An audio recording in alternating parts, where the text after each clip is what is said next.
నవంబర్లో జరగబోయే బీహార్ ఎన్నికలు బీజేపీకి అగ్ని పరీక్ష అని చెప్పొచ్చు. ఎన్డీఏ కూటమిలో ఉన్నటువంటి జేడీయూ దాదాపు 20 సంవత్సరాలు పరిపాలించింది. అంటే బీజేపీ కావచ్చు, జేడీయూ కావచ్చు, కూటమి కావచ్చు, సపరేట్గా కావచ్చు. నితీష్ కుమార్ అయితే 20 సంవత్సరాలు పరిపాలించాడు. అది స్వతహాగానే ఇప్పుడు వ్యతిరేకత వస్తుంది.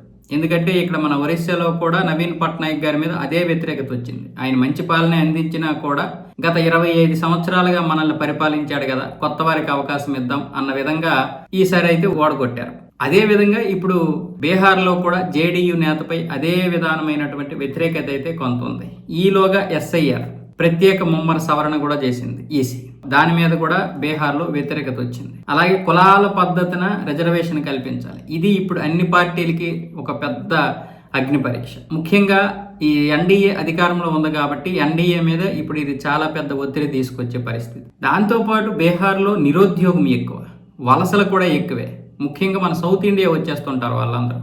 తెలంగాణ, ఆంధ్రప్రదేశ్, బెంగళూరు, చెన్నై ఇలా రకరకాల ప్రాంతాలకి వెళ్ళిపోతుంటారు వాళ్ళు పనిచేయడానికి. ఇది కూడా ఇప్పుడు అక్కడ తీవ్రమైనటువంటి సమస్యగా ఉంది. ఇక్కడ 20 సంవత్సరాలు పరిపాలించినటువంటి జేడీయూ నేత నితీష్ కుమార్ మీద ఈ వ్యతిరేకత అంతా ఉంటుంది. అంటే స్వతహాగానే బీజేపీ మీద కూడా ఉంటుంది. బీజేపీ ఎలాగైనా సరే ఇక్కడ గెలిచి మొత్తం తన యొక్క విజయ దుందుబిని కొనసాగించాలనుకుంటుంది.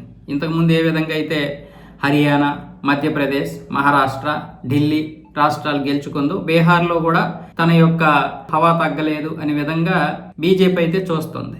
కాంగ్రెస్ కూడా ఇక్కడ ఏదో ఒక విధంగా గెలిచి రాబోయే సార్వత్రిక ఎన్నికల్లో అంటే పార్లమెంట్ ఎన్నికల్లో దేశం మొత్తం మీద కూడా గెలిచి అధికారంలోకి రావాలని చూస్తుంది. కాబట్టి ఇటు కాంగ్రెస్కి అగ్ని పరీక్ష, అటు బీజేపీకి అగ్ని పరీక్ష. ఇప్పుడు బీహార్ వచ్చే సంవత్సరం 5 రాష్ట్రాల్లో ఉన్న ఎన్నికలు: తమిళనాడు, పశ్చిమ బెంగాల్, కేరళ, అస్సాం, పుదుచ్చేరి.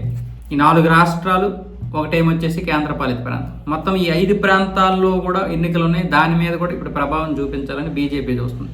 ఈ బీహార్ ఎన్నికల్లో కనుక గెలిస్తే బీజేపీకి ఇక తిరుగులేదు అని నిరూపించుకోవాలి. కాంగ్రెస్ కూడా గెలవాలని చూస్తుంది. ఇప్పుడు ఇది అగ్ని పరీక్ష ఒక విధంగా చెప్పాలంటే. ప్రజలైతే ఇప్పుడు 2 వైపులా ఉన్నారు. వాస్తవంగా మాట్లాడుకోవాలంటే ఎన్డీఏ వైపు ఉన్నారు, అటు మహాగడి ఇండి కూటమి వైపు కూడా ఉన్నారు. అంటే ఇప్పుడు కాంగ్రెస్, ఆర్జేడీ మరికొన్ని పార్టీలు ఉన్నాయి కదా, కూటమిగా ఏర్పడ్డాయి కదా, అటువైపు కూడా జనాలు ఉన్నారు. 2 వైపులా ఇప్పుడు తగ్గా పోరుగా అయితే పోటీ జరుగుతుంది.